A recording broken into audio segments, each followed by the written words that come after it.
और आइए अब हम आपको दिखाते हैं कि अमेरिका और ईरान के बीच तेज होते युद्ध के बीच एक और चौंकाने वाला खुलासा हुआ। जी हां, रॉयटर्स के हवाले से यह खबर आई कि ईरान ने एक सीक्रेट कार्गो फ्लाइट के द्वारा IRGC के टॉप कमांडर, मिसाइल्स, ड्रोन्स और दूसरे हथियारों के साथ साथ फंड जुटाने के लिए भारी संख्या में सोना यमन भेज दिया है। और इसका उद्देश्य है लाल सागर में हूती विद्रोहियों की पकड़ मजबूत बनाने के लिए। और यही नहीं, यह सब यमन पहुंचते ही हूती विद्रोहियों ने लाल सागर में तेल के जहाजों की नाकेबंदी करने के निर्देश भी जारी उन्हें कर दिए गए, हूतियों को। आखिर क्या है ईरान का मिशन यमन, दिखाते हैं आप। अमेरिकी हमले जारी, ईरान ने शुरू की सीक्रेट तैयारी। क्या है ईरान का मिशन यमन, लाल सागर में बड़ा ऑपरेशन। ईरान ने यमन भेजे IRGC कमांडर, मिसाइल, ड्रोन और सोना। हूती विद्रोहियों के साथ ईरान का अब तक का सबसे बड़ा मिशन। हुर्मुज़ के बाद बाब अल मंदेब को बंद करने का तेहरान प्लान। जब ईरान पर अमेरिका पिछले 13 दिन से लगातार और ताबड़तोड़ हमले कर रहा है और अब अमेरिकी राष्ट्रपति डोनाल्ड ट्रंप ने ईरान पर सबसे बड़ा हमला करने की धमकी दे दी है, ईरान ने प्लान बी पर भी काम करना शुरू कर दिया है।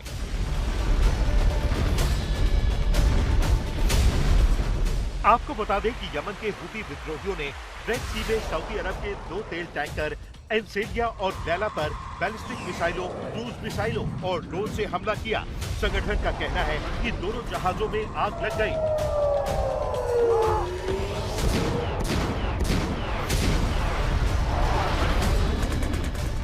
ये भी बता दें कि बाब अल मंदेब स्ट्रेट पार करने की कोशिश कर रहे कम से कम 10 जहाजों को अपना रास्ता बदलना पड़ा है। अब ये जहाज अफ्रीका के दक्षिणी सिरे केप ऑफ गुड होप के रास्ते लंबा सफर तय कर रहे हैं। अब आपको बताते हैं कि लाल सागर में हूती विद्रोही कैसे पावरफुल हो रहे हैं, तो चलिए इसकी इनसाइड स्टोरी आपको बताते हैं। मिडिल ईस्ट के बारूदी आसमान के बीच तेहरान से उड़ी एक रहस्यमयी उड़ान ने पूरी दुनिया की खुफिया एजेंसियों के कान खड़े कर दिए हैं। अंतर्राष्ट्रीय मीडिया एजेंसी रॉयटर्स का दावा है कि 13 जुलाई को ईरान की वहान एयर के एक विमान ने तेहरान से यमन के लिए उड़ान भरी। आधिकारिक तौर पर कहा गया कि इस फ्लाइट में आयतुल्लाह खामेनी के जनाजे से लौट रहे यमन के नागरिक और प्रतिनिधि मंडल सवार थे, लेकिन पर्दे के पीछे की कहानी कुछ और ही थी।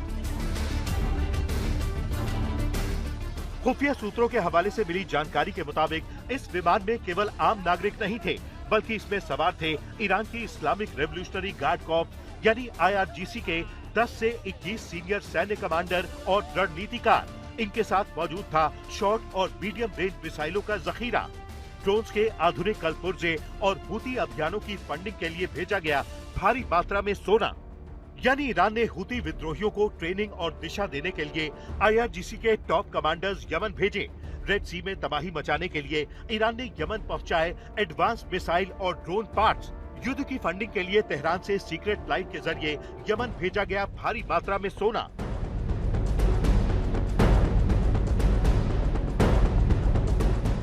सूत्रों की माने तो ईरान का सीक्रेट विमान मूल रूप से यमन की राजधानी सना में उतरने वाला था, लेकिन जैसे ही सऊदी समर्थित यमन की सरकार को इसकी भनक लगी, उन्होंने सना एयरपोर्ट पर एयर स्ट्राइक कर दी। इसके बाद विमान का रूट बदलकर उसे लाल सागर के तटीय शहर होदेइदा में लैंड कराया गया।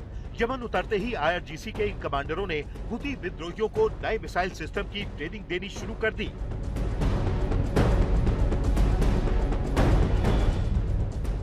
कमांडरों के पहुंचते ही महज 3 दिनों के भीतर तेहरान से हूती विद्रोहियों को सख्त फरमान जारी किया गया।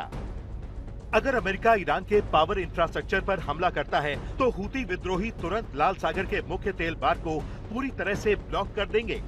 अमेरिका और ईरान के बीच बढ़ते सैन्य तनाव के बीच खबर ये भी है कि तेहरान ने यमन के हूती विद्रोहियों से अल मंदेब स्ट्रेट को पूरी तरह बंद करने को कहा है। आखिर अल मंदेब इतना अहम क्यों है?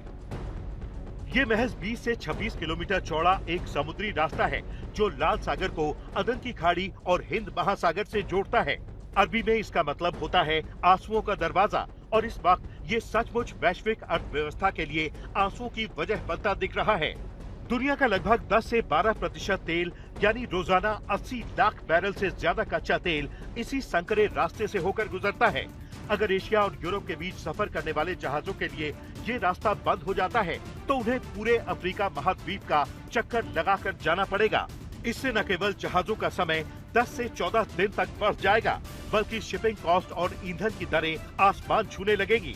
स्ट्रेट ऑफ हॉर्मुज के साथ साथ अगर ईरान अपने सहयोगी हूती विद्रोहियों के जरिए इस अलमंदेब के दरवाजे को भी ताला लगा देते हैं तो ग्लोबल सप्लाई चेन पूरी तरह ध्वस्त हो जाएगी। भले ही ईरान यमन में IRGC कमांडर मिसाइल, ड्रोन और दूसरे हथियार पहुंचाने की बात नकार रहा है, लेकिन सुरक्षा विश्लेषकों का मानना है कि रेड सी को निशाना बनाकर ईरान अब अमेरिका और उसके सहयोगियों पर चौतरफा दबाव बनाने की फिराक में है। ये ग्लोबल एनर्जी सप्लाई के लिए एक बहुत बड़ी तबाही की घड़ी साबित हो सकता है।